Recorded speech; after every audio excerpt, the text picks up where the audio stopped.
मैं बहुत खुश हूँ आपने मेरी पहले वाली वीडियो को लाइक किया, सब्सक्राइब किया। अब मैं नई वीडियो बनाने वाला हूँ, वो है कैवे की। कैवे से तो ये बहुत फायदेमंद है। 2 cup water, 2 spoon Honey, half tea spoon सौंफ, थोड़ी सी दालचीनी, 4 स्लाइसेस जिंजर और थोड़ा सा पुदीना। इसके अंदर पानी डालिए, बॉयल आने तक हम वेट करेंगे। फ्रेंड, हमारा पानी बॉयल हो गया, हम इसमें कैवे की चीज़ें डाल लेंगे। हमने पुदीने के अलावा सारी चीज़ें डाल लिया, हम इसको 5 मिनट तक बॉयल करेंगे।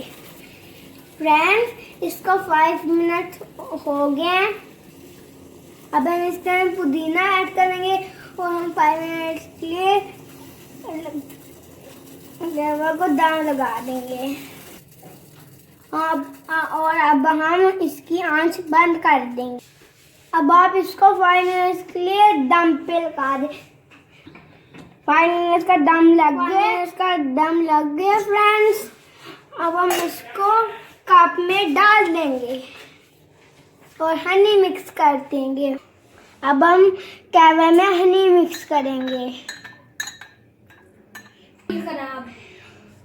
आप ये रात से सोने से पहले ये पिए, आपका गला सुबह तक बिल्कुल ठीक हो जाएगा।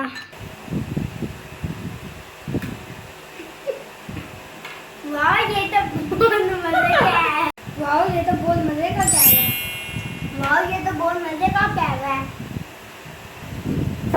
आप ये सर्दियों में आपके लिए बहुत फायदेमंद है, उसकी खराब भी